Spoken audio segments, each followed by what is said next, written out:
नमस्कार, आप देख रहे हैं सत्य हिंदी और मैं हूं आपके साथ कृति सिंह। आइए रुक करते हैं इस वक्त की बड़ी खबरों की ओर।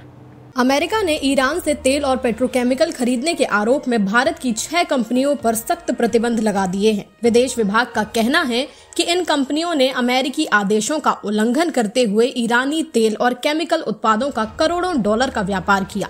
अब इन कंपनियों की अमेरिका में संपत्तियां फ्रीज होंगी और उनसे कोई लेन देन नहीं किया जा सकेगा। इनमें L chemical solutions, global industrial chemicals और परसिस्टेंट पेट्रोकेम जैसी कंपनियां शामिल हैं। अमेरिका का कहना है कि ये कदम सजा नहीं बल्कि ईरान की गतिविधियों पर लगाम के लिए है। भारत सरकार की ओर से अभी तक कोई आधिकारिक बयान नहीं आया है। अमेरिका ने चीन, यूएई और तुर्की की कंपनियों पर भी यही कार्रवाई की है। मामला अब कूटनीतिक तूल पकड़ सकता है। अमेरिका की ओर से भारत पर 25% टैरिफ लगाए जाने के बाद कांग्रेस ने मोदी सरकार पर सीधा हमला बोला है। कांग्रेस ने कहा कि देश अब पीएम मोदी की दोस्ती की कीमत चुका रहा है। पार्टी ने हाउडी मोदी जैसे इवेंट्स की याद दिलाते हुए कहा कि मोदी ने ट्रंप को बढ़ावा दिया, लेकिन अब वही ट्रंप भारत पर टैरिफ लगा रहे हैं। वरिष्ठ कांग्रेस नेता पी चिदम्बरम ने इसे भारत अमेरिका व्यापार को बड़ा झटका बताया। उन्होंने कहा, दोस्ती कूटनीति की जगह ठोस बातचीत जरूरी थी। ये फैसला WTO नियमों का भी उल्लंघन है। कांग्रेस ने मोदी सरकार की विदेश नीति को पूरी तरह से फेल बताया और कहा कि दुनिया में भारत की साख कम हो रही है। पार्टी ने जवाब मांगा है कि आखिर ट्रंप से इतनी करीबी के बावजूद ऐसा क्यों हुआ। अमेरिका द्वारा भारत पर 25% टैरिफ लगाए जाने पर बीजेपी सांसदों ने भी प्रतिक्रिया दी है। सांसद प्रवीण खंडेलवाल ने इसे दुर्भाग्यपूर्ण बताया और कहा कि भारत सरकार जल्द ही जरूरी कदम उठाएगी। उन्होंने लोगों से कहा कि अफवाहों पर ध्यान न दें और सरकार के आधिकारिक बयान का इंतजार करें। वहीं बीजेपी सांसद हेमंत जोशी ने कहा कि डोनाल्ड ट्रंप अक्सर इस तरह के एक तरफा बयान देते हैं जो कई बार जमीनी हकीकत से दूर होते हैं। दोनों नेताओं ने भरोसा जताया कि भारत अपने हितों की पूरी तरह से रक्षा करेगा और अमेरिका से बातचीत के जरिए मुद्दे सुलझाए जाएंगे।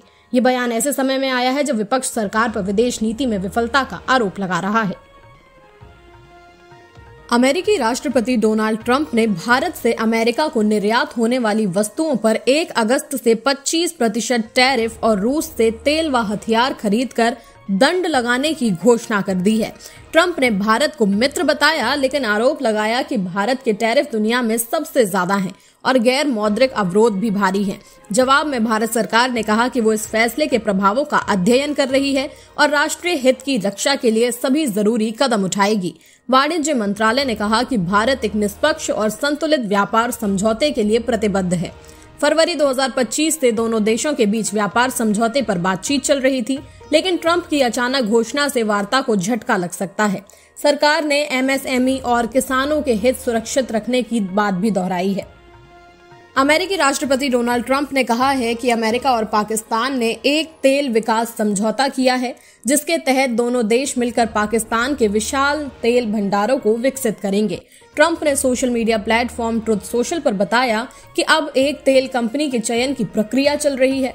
उन्होंने मजाक में कहा कि शायद पाकिस्तान एक दिन भारत को तेल बेचे। ट्रंप की ये टिप्पणी भारत से आने वाले सामानों पर 25% टैरिफ और रूस से तेल खरीदने का जुर्माना लगाने की घोषणा के कुछ घंटे बाद आई है। इस बीच पाकिस्तान ने अमेरिका की डिजिटल कंपनियों पर 5% कर छूट दी है, जिसे सद्भावना कदम माना जा रहा है। वित्त मंत्री औरंगजेब इस समय वॉशिंगटन में व्यापार वार्ता में लगे हैं। दोनों देश व्यापार समझौते के करीब हैं। अमेरिकी राष्ट्रपति डोनाल्ड ट्रंप ने कहा है कि भारत के साथ व्यापार समझौते को लेकर वे आशावादी हैं, लेकिन ब्रिक्स देशों द्वारा अमेरिकी डॉलर पर हमले की चिंता लेकर के जताई गई है। ट्रंप ने पीएम मोदी को अपना दोस्त तो बताया और कहा कि वे निष्पक्ष व्यापार के लिए काम कर रहे हैं। उन्होंने भारत पर 25% टैरिफ लगाने और रूस से तेल खरीदने पर अतिरिक्त दंड की बात दोहराई। ट्रंप ने दक्षिण कोरिया और अन्य देशों के साथ भी टैरिफ वार्ता जारी रखने का जिक्र किया। साथ ही उन्होंने पाकिस्तान के साथ तेल साझेदारी का उल्लेख किया और मजाक में कहा कि शायद वे भारत को तेल बेचें। उनका कहना है कि अमेरिका की मुद्रा की सुरक्षा जरूरी है, क्योंकि ये देश की अर्थव्यवस्था की रीढ़ है। रूस के कामचटका प्रायद्वीप में बुधवार को 8.8 तीव्रता का शक्तिशाली भूकंप आया, जो 1952 के बाद सबसे बड़ा है। भूकंप के बाद 3 से 4 मीटर ऊंची सुनामी लहरें उठी, जिससे रूस, जापान, हवाई, अलास्का और न्यूजीलैंड में अलर्ट जारी हुआ। जापान में 1.3 मीटर तक की लहरें दर्ज की गईं और 19 लाख लोग सुरक्षित स्थानों पर भेजे गए। हवाई और अमेरिका के पश्चिमी तट पर भी एहतियाती कदम उठाए गए। भूकंप से कामचटका में बिजली और संचार सेवा प्रभावित हुई, लेकिन किसी की मौत की पुष्टि नहीं हुई। रूस में ज्वालामुखी भी सक्रिय हो गया है। विशेषज्ञों ने अगले हफ्तों तक झटकों की चेतावनी दी है। भारत के लिए कोई खतरा नहीं है। देर रात तक अधिकांश देशों ने चेतावनियां घटाकर सलाह में बदल दी हैं, लेकिन सतर्कता बरतने को कहा गया है। मुरादाबाद में एक फल व्यापारी चेतन सैनी ने मंगलवार को अपनी दुकान ढहाए जाने के बाद दूसरी मंजिल से कूदकर आत्महत्या कर ली। ये दुखद घटना मंडी समिति में हुई, जहां प्रशासन ने अतिक्रमण हटाने के लिए बुलडोजर चलाया। चेतन, जो बीजेपी कार्यकर्ता थे, उन्होंने फेसबुक पर गुस्सा जाहिर करते हुए लिखा कि प्रशासन ने उनकी आजीविका छीन ली। उनके भाई बीजेपी के मंडल मंत्री ने बताया कि चेतन ने कार्रवाई रोकने की गुहार लगाई, पर सुनवाई नहीं हुई। उप मुख्यमंत्री ब्रजेश पाठक ने कहा कि दोषियों पर कार्रवाई होगी और परिवार को न्याय मिलेगा। पुलिस जांच कर रही है। इस घटना ने अतिक्रमण अभियान पर सवाल उठाए हैं। सिंगापुर में 58 साल के भारतीय नागरिक रामलिंगन सेल्वासेकरन को 11 साल की लड़की से यौन उत्पीड़न के लिए 14 साल से ज्यादा की जेल हुई है। ये घटना 2021 में उनकी जुरोंग वेस्ट की दुकान में हुई, जब लड़की आइसक्रीम खरीदने आई थी। रामलिंगम ने उसका यौन शोषण किया और मौखिक यौन क्रिया करवाई। लड़की ने राहगीर से मदद मांगी, जिसने पुलिस को बुलाया। कोर्ट ने रामलिंगम को बलात्कार और छेड़छाड़ के 3 आरोपों में दोषी पाया। उन्होंने अपनी बेगुनाही का दावा किया, लेकिन जज ने कहा कि पीड़िता का बयान विश्वसनीय है। 50 साल से ज्यादा उम्र की वजह से कोड़े की सजा की जगह अतिरिक्त जेल समय दिया गया। रामलिंगम अपील करेंगे। गृह मंत्री अमित शाह ने राज्यसभा में कहा कि हिंदू कभी आतंकवादी नहीं हो सकता और कांग्रेस पर तुष्टीकरण की राजनीति का आरोप लगाया। उन्होंने कहा कि कांग्रेस ने वोटों के लिए भगवा आतंकवाद की थ्योरी गढ़ी, जिससे निर्दोष लोगों को जेल में डाला गया। शाह ने 26/11 हमलों में हिंदुत्व संगठनों को घसीटने की कोशिश को याद करते हुए दिग्विजय सिंह का भी जिक्र किया। उन्होंने कहा कि पहले केवल डोजियर भेजे जाते थे, लेकिन मोदी सरकार ने सर्जिकल स्ट्राइक और हवाई हमलों से जवाब दिया। ऑपरेशन महादेव और सिंदूर का जिक्र करते हुए शाह बोले कि अब आतंकियों में डर है। कश्मीर पर उन्होंने कहा कि अब वहां के युवा बंदूक नहीं उठा रहे और चुनाव निष्पक्ष हो रहे हैं। शाह ने दोहराया कि आतंकवाद उन्मूलन की कगार पर है और जल्द ही खत्म हो जाएगा। 2008 में महाराष्ट्र के मालेगांव में हुए बम धमाके के 17 साल बाद आज 31 जुलाई 2025 मुंबई की NIA कोर्ट इस बहुचर्चित केस में फैसला सुनाएगी। इस धमाके में 6 लोगों की मौत और 100 से ज्यादा घायल हुए थे। धमाका एक मोटरसाइकिल में लगे बम से हुआ था। केस में बीजेपी की पूर्व सांसद साध्वी प्रज्ञा ठाकुर और लेफ्टिनेंट कर्नल पुरोहित समेत 7 लोग आरोपी हैं। सभी को आज कोर्ट में मौजूद रहने को कहा गया है। पहले ATS ने मुस्लिम युवकों को आरोपी बनाया था, लेकिन बाद में जांच हिंदू कट्टरपंथी संगठनों की ओर मुड़ गई।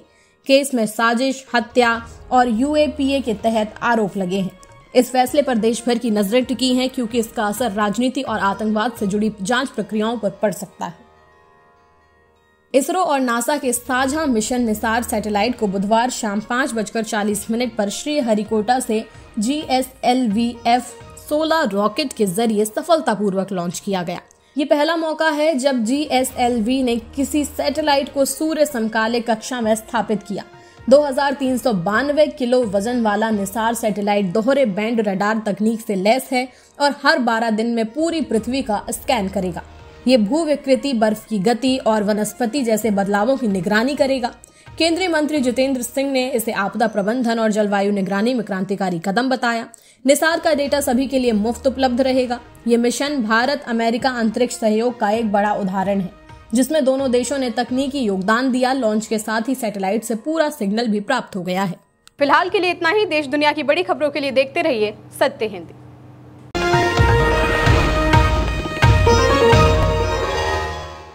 Disclaimer under Section 107 of the Copyright Act 1976. Allowance is made for fair use for purposes such as criticism, comment, news reporting, scholarship, and research.